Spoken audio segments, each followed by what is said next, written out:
When I go to a new place where I am not known, people ask me two questions.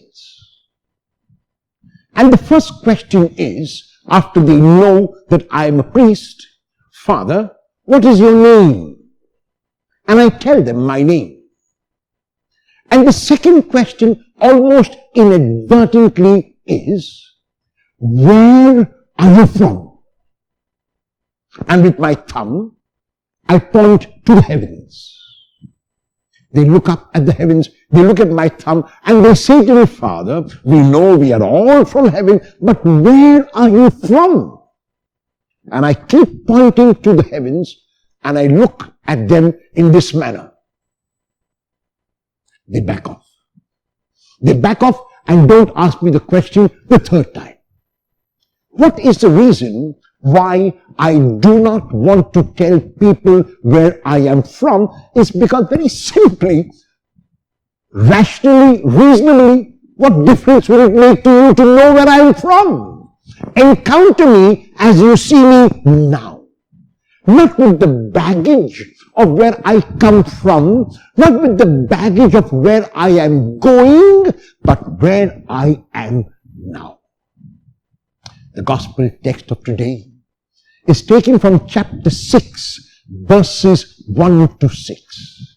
It is a scene which speaks about where Jesus is from.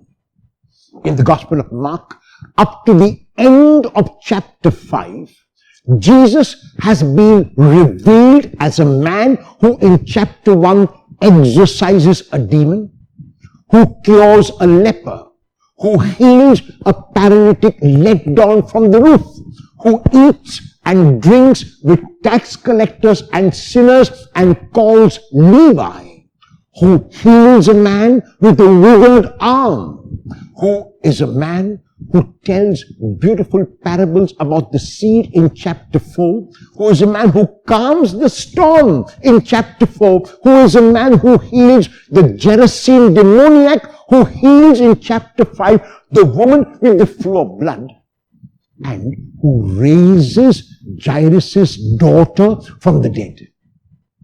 All these miracles take place up to the end of chapter 5, and we are now in chapter 6. So this Jesus who is popular with the people, this Jesus who works extraordinary works, this Jesus who is an eloquent speaker, this Jesus who tells parables which are so relevant, now comes to his hometown.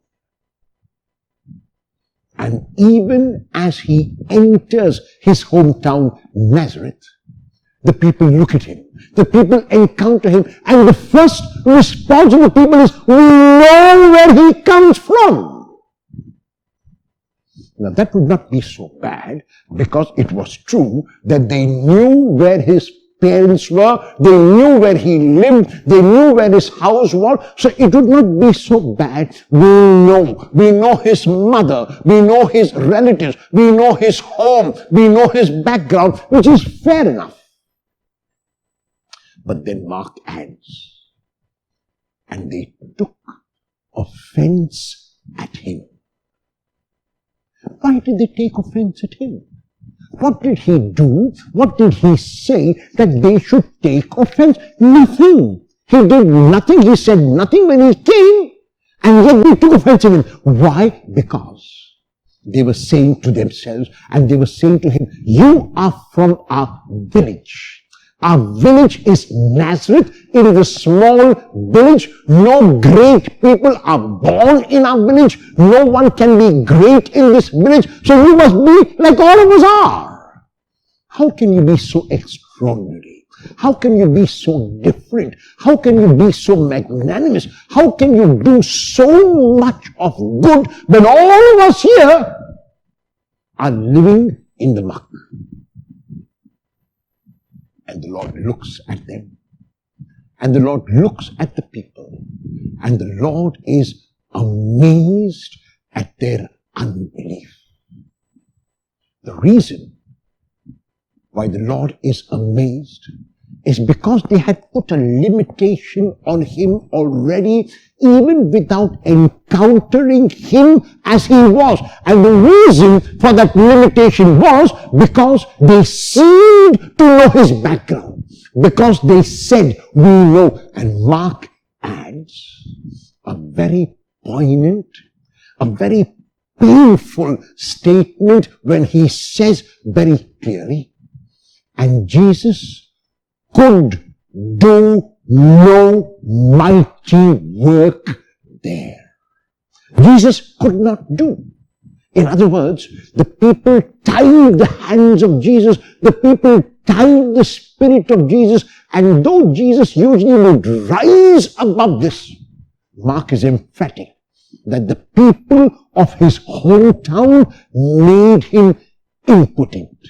The people of his hometown did not allow him to perform. The people of his hometown put a restriction on what Jesus could do. And Mark has got no qualms about stating emphatically, Jesus could do no mighty work there because of their unbelief. I'm fond of telling people, be careful of saying, I know. You may miss the Messiah. Often in our lives, we set limits on ourselves. We set limits on others. Parents set limits on children. Children set limits on parents. We set limits on neighbors. Neighbors set limits on us. We are constantly setting limits on others. Today is a day when we remove those limits from our mind and realize that the Lord has shown us that we can be limitless. The second thing that we do is we stereotype people. We pigeonhole people. We put people in a bracket. Oh, this community, they are always like that. That community, they will never change. This community, the less said about them, the better. And we stereotype people based on the community, based on the background they come from. What we do, in effect, by stereotyping and labeling them is we do not allow them to be the kind of persons that they are, like the people of his hometown did not allow Jesus to be the person that he was. Will I get rid of my stereotypes, my prejudices, my labeling today, and have the courage to encounter everyone I meet as if meeting them for the first time? Be careful of saying, I know. You may miss the Messiah.